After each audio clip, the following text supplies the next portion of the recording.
बड़ी खबर आ रही है इंदौर से। इंदौर के चर्चित राजा रघुवंशी हत्याकांड में साजिश की ऐसी परतें खुलने लगी है जिसके बाद हर कोई हैरान है। तो राजा रघुवंशी हत्याकांड में इस वक्त का बड़ा खुलासा। सोनम खोलेगी राजा के कत्ल की गुत्थी, सुलझाएगी सोनम, राज बताएगी। 72 घंटे की ट्रांजिट रिमांड पर सोनम रघुवंशी। सोनम को पटना से मेघालय लेकर पुलिस पहुंची है। आज गुवाहाटी होते हुए उसे शिलांग लेकर जाया जाएगा, जहां उससे पूछताछ होगी। और इंदौर से भी 4 आरोपियों को पुलिस लेकर गई हुई है।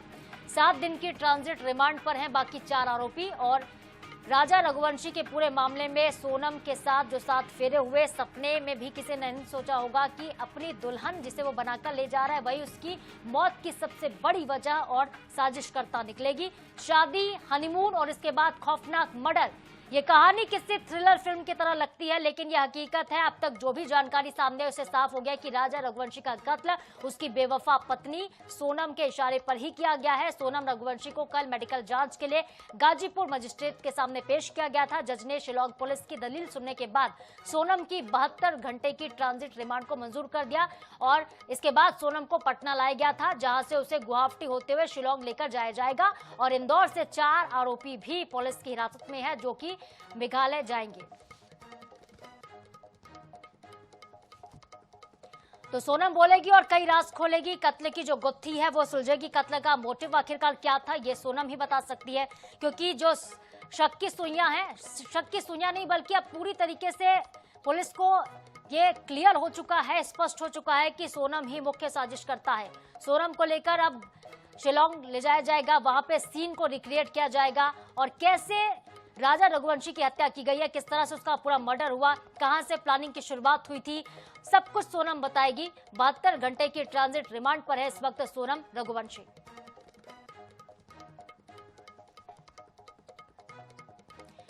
और चलिए हमारे संवाददाता का रुख कर लेते हैं। हमारे साथ महेश मिश्रा जुड़ रहे हैं, जो कि राज कुशवाहा के घर पहुंचे हैं। महेश, क्या अपडेट पूरी खबर पर? सोनम रघुवंशी को तो देखिए ट्रांजिट रिमांड पर ले ही लिया गया है, उससे पूछताछ आगे होगी, लेकिन इस वक्त जहां पर आप मौजूद है वहां से क्या कुछ नई न्यूज मिल रही है, क्या अपडेट्स हैं? देखिए, इस वक्त मैं राज कुशवाहा के घर पर मौजूद हूं और उनकी छोटी बहन हमारे साथ में इस वक्त सुहानी मौजूद है। परिवार बहुत सदमे में है, बुरी तरीके से परेशान है और घर का अकेला कमाने वाला राज इस पूरे प्रपंच में, इस पूरे मामले में कैसे फंस गया, कैसे इसका वो शिकार हो गया और परिवार बहुत परेशान हुई। छोटी बहन है, इससे बात करने की आप परेशान मत होइए। मुझे ये बताइए कि आप लोगों को कैसे पता चला, क्या जानकारी मिली आपके भाई के बारे में, जो पूरी घटना? हम लोगों को सुबह सुबह पता चला, बस ये पता चला था कि भैया का फोन नहीं लग रहा। जब उनने फोन किया कि गोविंद भैया को अर्जेंट राज भैया से बात करनी है, तो आप बात करवा दो। तो मैंने बोला भैया वो घर पे ही है, वो विक्की भैया के घर पे होंगे, मैं फोन करती हूँ। सुबह 6 बजे उनका फोन आया था, 7 या 6 बज रही थी। तो फिर मैंने उनको फोन किया तो उनका फोन स्विच ऑफ आ रहा था। फिर सबको फोन किया लगातार मैंने, सबके फोन स्विच ऑफ आ रहे थे लगातार। फिर उसके बाद मैंने गोविंद भैया, पहले तो फोन नहीं किया, मैंने सोचा अभी आ जाएंगे भैया, अभी फोन लगेगा। पर किसी का भी फोन नहीं लगा। फिर हमको घबराहट होने लग गई 12-1 बजे की, पता नहीं भैया कहाँ चले गए। मम्मी को लगा कि भैया अस्पताल गए, कि उनको 2 दिन से बुखार था। फिर उसके बाद उनको सर्दी भी बहुत ज्यादा। फिर 3 बजे मैंने गोविंद भैया को फोन किया, मेरे को लगा शायद भैया कहीं चले गए या उनका एक्सीडेंट वगैरह हो गया। तो मैंने फोन किया, मतलब भैया हमारा भैया नहीं मिल रहा है। और ये तस्वीरें भी आपको दिखाते हैं, ठीक है? बातचीत करते रहिएगा। मैं आपके पास आती हूँ वापस से महेश, लेकिन तस्वीरें पहले दिखा दे दर्शकों को। ये एक्सक्लूसिव फुटेज है। सबसे पहले आप देख रहे हैं NH24/7 पर सोनम रघुवंशी को राजा के हत्या के आरोप में गिरफ्तार किया गया। उसे पटना से अब शिलांग लेकर जाया जाएगा और पटना एयरपोर्ट से जो पुलिस है वो निकल चुकी है। मेघालय पुलिस वहां से निकल भी चुकी है। इस वक्त का ये बड़ा अपडेट है। और ये नजर आ रही है, जो सोनम तस्वीरों में नजर आ रही है, पुलिस कर्मी जो हैं वो सामने खड़े हुए हैं। पीछे सोनम साफ तौर पर नजर आ रही है काले कपड़ों में। ये पहली तस्वीर सोनम की है। पटना से उसे लेकर जाया जा रहा है शिलांग। तो शिलांग की पुलिस सोनम से पूछताछ करेगी, लेकिन इस वक्त हमारे जो संवाददाता है वो राज के घर पर मौजूद है, राज कुशवाहा, जिसका अफेयर बताया जा रहा है सोनम रघुवंशी के साथ। वो बेटा बोलती थी कि तू कहाँ है, छोटू तू कहाँ है, ऐसी बात होती थी। ऐसा है कि तो कभी ये सब नहीं। और 5-10 मिनट जो भी बात होती थी, 5 मिनट कि हाँ आ रहा हूँ, बस लेट हो रहा था, ऐसे बात होती थी।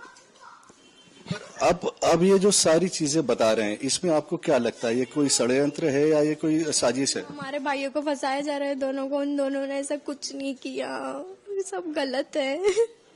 आपके घर में कौन कौन है बेटा? मेरी मम्मी और मेरी छोटी बहन और मैं और हमारा भैया, सिर्फ हम यहाँ पे 4 रहते थे। 5 लोग यहाँ पे रहते थे और हमारी जो दीदी है वो वहाँ पे गांव में रहती है। आपके घर को चलाने वाला अकेला आपका भाई था? भैया है, वही काम करते थे, तभी हम स्कूल और कोचिंग जाते थे, जो भी है।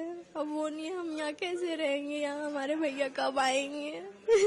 आप क्या डिमांड करते हैं, आप क्या मांग करते हैं शासन से, सरकार से? कि वो हमारे भाइयों को छोड़ दे, वो बेगुनाह है दोनों, उन लोगों ने कुछ नहीं किया। पर जो सोनम है वो तो वहाँ पे कह रही है कि उसने ये पूरी जो साजिश थी इसमें आपके भाई को उसमें साथ में लिया। आपको लगता है कि ये? ऐसा बिल्कुल नहीं लगता, वो पता नहीं है दीदी ऐसा कैसे बोल सकती है, ऐसा कुछ नहीं है। हम अपने भाई को जानते हैं, वैसा कुछ नहीं कर सकते।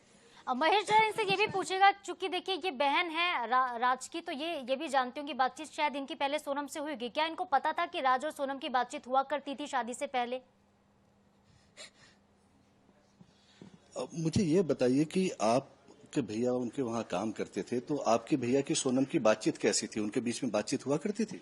हाँ, सुबह फोन आता था तो यही बात करते थे कभी कभी, हाँ बेटा लेट हो रहा है, तू कब आएगा, 11 बज गई है अभी तक नहीं आया। बोलते थे कि हाँ बस आ रहा हूँ, बिल बनाना है, गाड़ी भरवानी है, ऐसी बात होती थी बस। मतलब काम से संबंधित बातें होती थी? काम से संबंधित बातें होती थी बस। इसमें जो बाकी जो आपके विकास का आप जिनका जिक्र कर रही हैं, वो आपके भाई का दोस्त है, आकाश है, ये लोग ये कैसे एक दूसरे को जानते हैं? उन दोनों को नहीं जानती मैं, जो वो आकाश और एक और कोई आनंद करके नाम, उन लोगों को नहीं जानती। लेकिन विशाल भैया हमारे भाई हैं, उनको भी हम जानते हैं कि वो ऐसा कभी नहीं कर सकते। और वो वहाँ पे कैसे जा सकते हैं? वो लोगों के पास तो इतने पैसे है ही नहीं, अपनी गाड़ी की किस्त भरने के पैसे नहीं, और वो लोग इतनी दूर घूमने कैसे जा सकते हैं?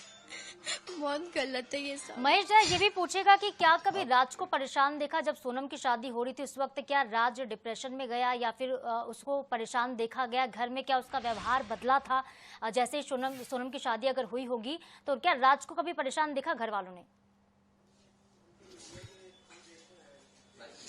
सुहानी बेटा ये बताओ, जब सोनम की शादी तय हुई थी उस समय राज का व्यवहार कैसा था? क्या उसको कुछ? नॉर्मल व्यवहार था भैया का। उस दिन जब उनकी सगाई हुई थी, उस दिन हम भैया का बहुत, उनकी तबीयत खराब थी, बहुत ज्यादा बुखार था, तो भैया जा नहीं पाए थे वहाँ पे। और फिर उसके बाद तो एकदम भैया का नेचर बहुत अच्छा था, तो ऐसा कैसे हम यही सोच रहे हैं कि जब भैया का नेचर अच्छा था, उनको कोई मतलब नहीं था, तो ये न्यूज कैसे दिखा सकते हैं वो लोग? जब सोनम की जब शादी हुई तो उस बीच में उसके दौरान भैया का जैसे व्यवहार पहले था वैसे था? इस शादी से वो खुश थे या वो डिप्रेशन में गया वैसे? फुल डिप्रेशन में थे, बोल रहे थे दीदी की शादी बहुत अच्छी जगह में हुई है, मतलब गोविंद भाई बोल रहे थे उनका घर बहुत अच्छा है, सब कुछ अच्छा है, सब ऐसे बात कर रहे थे। हमेशा यही बातें होती थी, भैया कभी दुखी नहीं थे उनकी शादी को लेके। पता नहीं ये सब क्या हो रहा है, कुछ समझ में नहीं आ रहा है। कल से ये जो खबर सामने आई उसके बाद में कल से लेकर अभी तक गोविंद जो कि सोनम के भाई हैं जिनसे आपकी बात हो रही थी, उन्होंने आप लोगों से कोई बात की बाद में? नहीं, उसके बाद मैंने उनको सिर्फ फोन किया था, एक ही बार उन्होंने मेरा फोन उठाया, 2 बार उठाया, उसके बाद से मैंने उनको फोन किया था तो उन्होंने हमारा फोन नहीं उठाया। मतलब आपके फोन उठाना उन्होंने बंद कर दिया? नहीं, क्या पता, वो बहुत इतना सब चल रहा है तो वो बिजी होंगे, इस वजह से वो फोन नहीं उठा पाए कि नहीं उठाए, कुछ पता नहीं है। तो ये परिवार है जो पूरी तरीके से राज की कमाई पर निर्भर था। राज ही थे जिनके पिता की मृत्यु के बाद में राज अपनी इस बहन और इससे एक छोटी बहन है, इन दो को और अपनी माँ को संभाल का पालन पोषण राज ही करते थे। पर अब परिवार जो है बहुत सदमे में, परिवार इस बात को मानने को तैयार नहीं है कि उनके भाई का या उनके भाई का जो दोस्त है, इसमें एक नाम और जो बता रहे हैं विशाल का, वो इस हत्याकांड में शामिल हों। जी बिल्कुल महेश, विश्वास कर पाना थोड़ा मुश्किल है परिजनों के लिए, लेकिन जिस तरीके से ये पूरी वारदात हुई है इसने सभी को चौंका दिया है, सभी के दिल को दहला कर रख दिया है कि कोई इस तरीके से कैसे प्रेम जाल में फंसकर, या जो भी इनसाइड स्टोरी होगी, जो मोटिव होगा वो तो आगे पूछताछ में सामने आएगा। जो अपडेट्स अभी फिलहाल मिल रहे हैं महेश, उस पर हम चलते हैं। पटना से शिलोंग ले जाने की तैयारी है, सीन को रिक्रिएट भी किया जाएगा और 4 जो आरोपी हैं वो भी साथ में गए हैं सोनम के, उसको भी लेकर जाया जा रहा है। तो किस तरीके से वहां पे सीन रिक्रिएट होगा, कितना वक्त लग सकता है, क्योंकि 72 घंटे की ट्रांजिट रिमांड है, तो क्या 72 घंटे काफी होंगे पूछताछ के लिए या फिर रिमांड और आगे बढ़ाने की मांग होगी?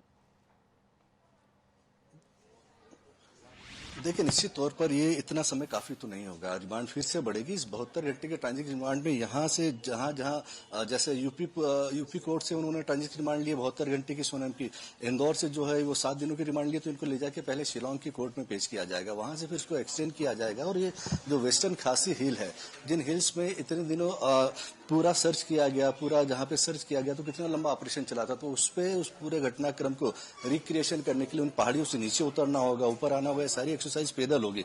तो मुझे लगता है कि इतने कम समय में तो ये संभव नहीं है। हाँ, इंट्रोगेशन जरूर हो सकता है। जो यहाँ पे पूछताछ में अन्य 4 लोगों से, जो 4 अन्य आरोपी हैं इस मामले में, उनसे जो जानकारी सामने आई है, जो सोनल से आई है, वो उनको सोनम से आई है, उनको मिलकर आमने सामने ये जो है बातों को क्रॉस चेक किया जाएगा। और रिक्रिएशन के लिए एक समय की जो है वो ज्यादा समय की जरूरत लगेगी। अभी जो समय दिया गया इतने में तो मेघालय तक पहुंचने में 72 घंटे में से ये मान लीजिए कि आपको पटना में है इस वक्त, तो पटना से पहुंचने में मिनिमम उनको वहां से 15 से 18 घंटे लगेंगे। जहां पर ये थाना है, जिस थाने में ये मामला दर्ज हुआ है शिलोंग जिले के, वहां पहुंचने में ही इतना समय निकल जाएगा।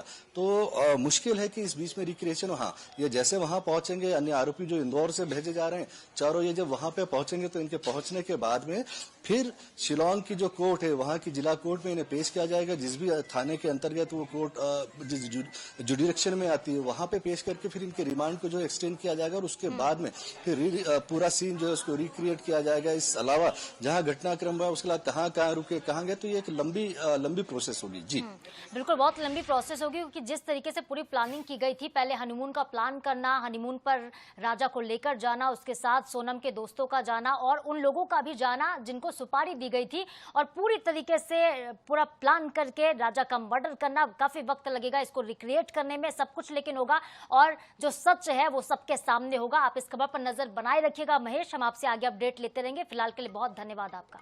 तो देखिए, बहुत जल्द ही सोनम बोलेगी, मुंह खोलेगी और